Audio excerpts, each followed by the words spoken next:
नमस्ते मित्रांनो, all tips Marathi या चॅनलवरती आपले स्वागत. चला तर मग जाणून घेऊया पंचकामध्ये कोणती कामे करावीत आणि कोणती कामे करू नयेत. हिंदू पंचांगानुसार नक्षत्राला घटक मानले गेले आहे. यामध्ये काही नक्षत्र शुभ तर काही अशुभ मानली जातात. ज्योतिषशास्त्रानुसार धनिष्ठा, शततारका, पूर्वा भाद्रपद, उत्तरा भाद्रपद आणि रेवती ही 5 नक्षत्र एकत्र आल्याने अशुभ मानली जातात.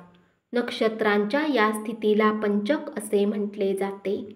पौराणिक रामायणात श्रीरामांनी रावणाचा वध केला होता.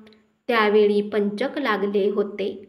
ज्योतिषशास्त्रानुसार पंचक काळात कोणाचाही मृत्यू होणे अशुभ मानले जाते.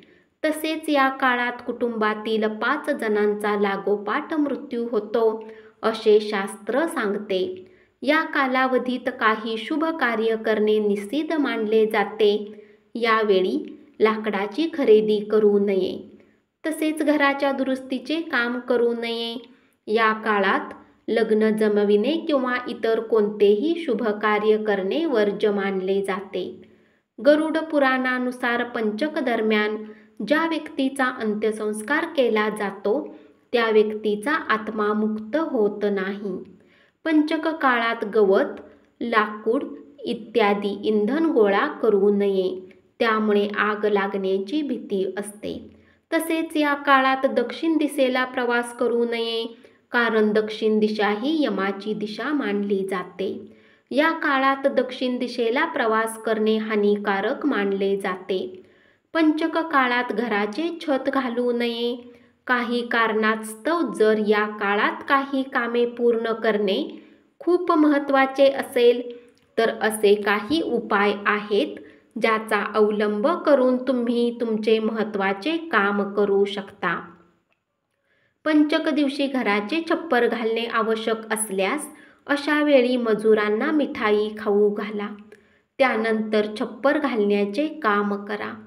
जर घरामध्ये लग्नाच्या शुभ मुहूर्ताची तारीख आली असेल आणि वेळेची कमतरता असेल किंवा लाकडी वस्तू खरेदी करणे आवश्यक आहे तर तुम्ही माता गायत्री हवन करून लाकडी फर्निचर खरेदी करू शकता. पंचकमध्ये इंधन गोळा करणे आवश्यक असल्यास शिवमंदिरात पंचमुखी दीपक म्हणजे पिठाचा दीप तेलाने भरलेला जाळावा. त्यानंतर इंधन खरेदी करा. पंचक काळात काही कारणास्तव दक्षिण दिशेला प्रवास करावा लागत असेल तर हनुमान मंदिरात 5 फळे अर्पण करून यात्रा करावी. गरुड पुराणानुसार पंचकमध्ये एखाद्या व्यक्तीचा मृत्यू झाल्यास पिठाच्या कणकेच्या बनवलेल्या 5 पुतळ्या मृतदेहासोबत सरणावर ठेवाव्या आणि या 5 मृतदेहांचे पूर्ण विधीपूर्वक अंत्यसंस्कार करून पंचक दोष संपवावा. मंगळवारी पंचक सुरू झाले तर त्याला अग्निपंचक म्हणतात. अग्निपंचकामध्ये बांधकाम किंवा यंत्राशी संबंधित काम सुरू करणे अशुभ मानले जाते. अग्निपंचकमध्ये मंगळ ग्रहाची संबंधित गोष्टी अतिशय काळजीपूर्वक वापराव्यात. तसेच यावेळी आग टाळावी.